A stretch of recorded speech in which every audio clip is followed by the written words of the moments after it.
Okay, no, thanks very much for the opportunity. I started playing Nomads in 1986, and I was then captain of, or just become captain of King Williamstown. And there was a very anti-feeling in King by the hierarchy at the time, that Nomads weren't all that welcome. And when I delved deeper, I found that we can work together, and I've got the movement going, and eventually I didn't have all the members of King joining Nomads, but a great majority of them joined Nomads, and we had a wonderful time. We travelled together, often in a kumbi, maybe 2 kumbis, to various games. And we had a lovely time. It was a lovely fellowship. We never got home too early. It was always, if we hadn't drink at the host club, then we went home, and Wilfred the Bomb was always waiting for us for a nightcap when we got back to King. If you're wanting a few memorable milestones, my highlights were going to the Nationals and going to Zimbabwe quite a number of times, playing up there. And we had a really wonderful time. The hospitality was absolutely superb. It also gave you a lot of opportunity to play different golf courses. You know, we in a little dorp like King didn't travel too much because we were working 24/7, and we could play different golf courses once a month, which was also very rewarding. There are always challenges in any association or club. There's always challenges, but you ride through them. We work at it and we find out what the problem is, and then we sort of navigate through it and see what best solution we can come to. The evolution of Border Nomads, I started probably about 9-10 years after Nomads started, and I'm quite happy to know that I did know most of the founding members, or I'd met them at some time or other, and wonderful guys. And the vision that they had in this part of the world, and what Nomads does, not only for golf but for charity. And it is always a pleasure just to work and put your shoulder to the wheel and do something constructive. Yeah, you know, we were always sitting around 100, 120, I think. I'm not quite sure what it is today.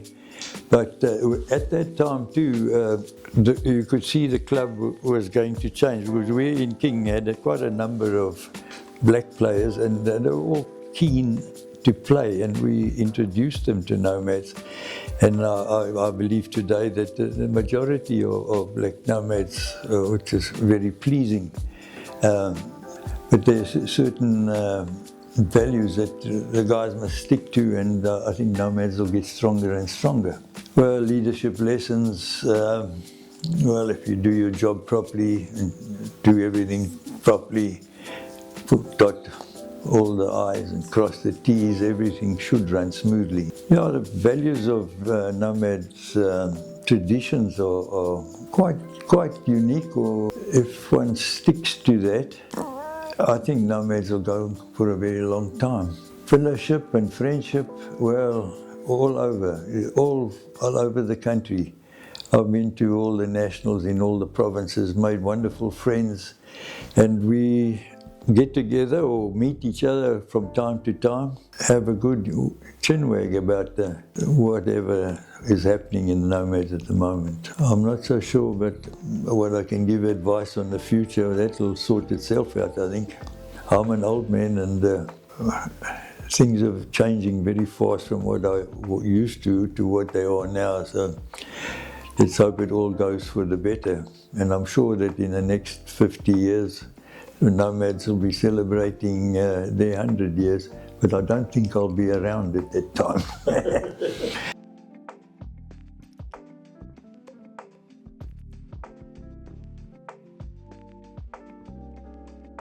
Yeah, it was wonderful. Traveling to Nomads from Kieck. It was always, in the bus. There was always good stories being told, and it was a joyful occasion.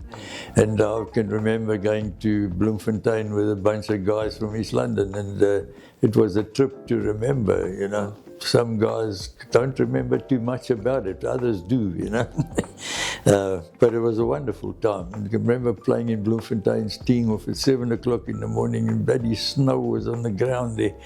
It was cold as hell. But a little bit of Old Brown warmed the blood up, and we were on the move. Yeah. I'm trying to think of another one. I went to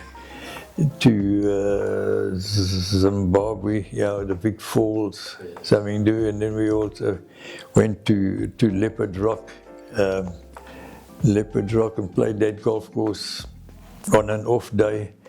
What a wonderful experience it was. Yeah.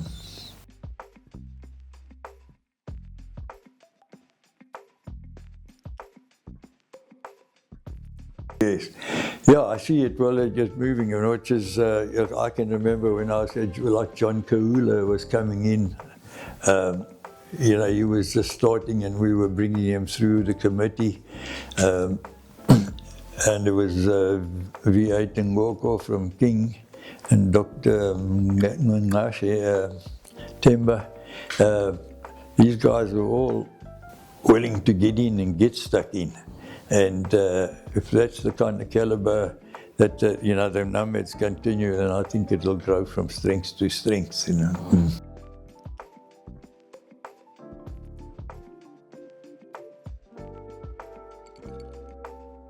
Very much so. I've met a lot of people and get to know, and I'm playing not a lot of golf these days, but I still meet them on the golf course, and we still have a chat. And then even those, not even the local ones, we talk about the guys from different provinces. We bump into each other, wherever you're traveling, somebody's there that you know, and it's they fix you up with a game here and a game there, and it's easy, Whereas if I hadn't have met those guys, wouldn't have got a game, Yeah. One of my highlights of when I was captain was that we'd won the Seaboard Trophy for the first time in 14 years, So there was a drought, and then there was a party to remember, That was a very highlight of my captaincy. And then also being involved in the national workings of Nomads opened my eyes a little bit, because I'm a little boy from Kieck, and so how things are getting done. Yeah. So you spoke about your involvement and with the Nomads Nationals and all that. So I think those can count as one of the rewarding aspects of your time. Very much so. Yes. It was very rewarding. Yeah. Well, it was quite nice that everything went successfully. We were part of something that you're putting together, and then you don't have too many hiccups. You try and plan everything, and it runs smoothly. And that's one of very rewarding when everything comes together.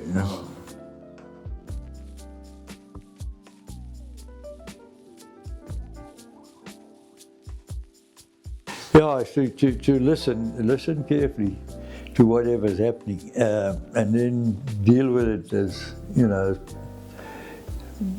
diplomatically as properly, because there's always a problem. There's always somebody that's not happy about something, or there's something that happens that, then there's got to be disciplinary. But if you listen and you just iron it out and it's sorted out, and it'll all come together. Well, there was something I want to say. What was your last leadership lessons? Yeah, if you do your job properly, you're halfway there anyway. You're going to get through it quite comfortably.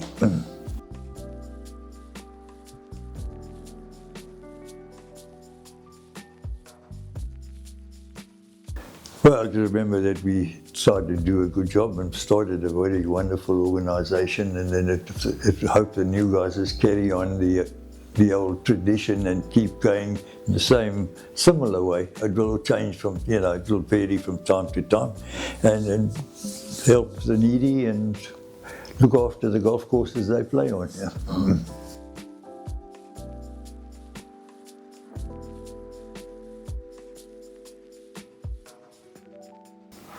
Yeah, no, Border Nomads once I was in the team that won the best, what is it, they've got best four-ball, yes, or whatever the best four-ball. I never did too well in the individual things. I've always needed help.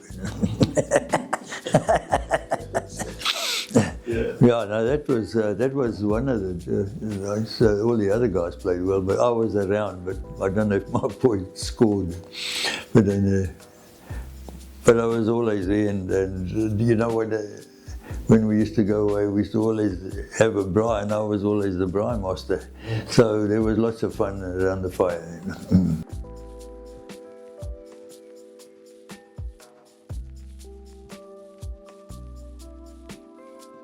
Most challenging hole, all 18. Yeah, I don't know, eh? No, there's some challenging holes. I was a drawer of the ball, and I remember in Bloemfontein there was one short hole, a long short hole, where you had to move the ball to the right. Well, it didn't happen in my game. It always went the other way. So I was always further from the hole than when I started.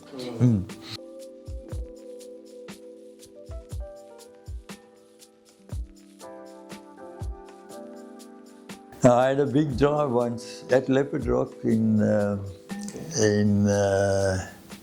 Zimbabwe. Okay. I was playing with all the Springbok rugby players and everybody. Those are strong buggers. But I don't know, I came out a little differently from the club, but I can't tell you how far it was, but it was a big one. It was a big one. And I might have hit a stone or something, because my ball didn't stop until it was nearly in the dam, and that dam was a long way away. I can't tell you how far it was. And I got the longest drive. Now everybody wanted to see Tarzan, but I wasn't a Tarzan. You mentioned John Kayula when he joined. Yeah. You know, when he joined you and all that. Yeah. You know, right now John Kayula is the national Chairman. Chairman. Yes. Can you just? Yeah, now listen, that makes me very happy, and I see the bugger from time to time, and we always have a bet. He never pays it. Never pays. No, we always have a good chat, and and he's a lovely guy. That I must tell you, he's a very nice chap, and I love him. To see guys like that, and then they come through the thing, and then running the whole show, really, that makes my heart very pleased. Yeah. It shows that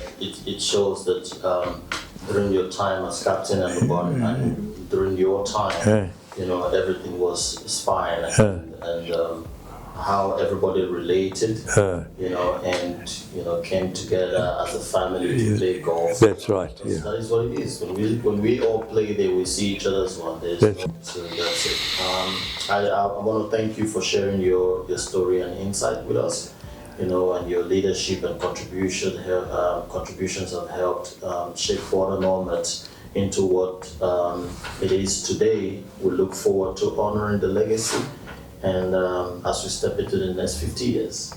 And we wish you. I hope we'll see you in the. Not the 100 years, yeah. In the 50th birthday, I'll be there. I'll be there at the dinner. Yes. Lovely. Thank you. Thank you so much, sir. I appreciate it. Pleasure.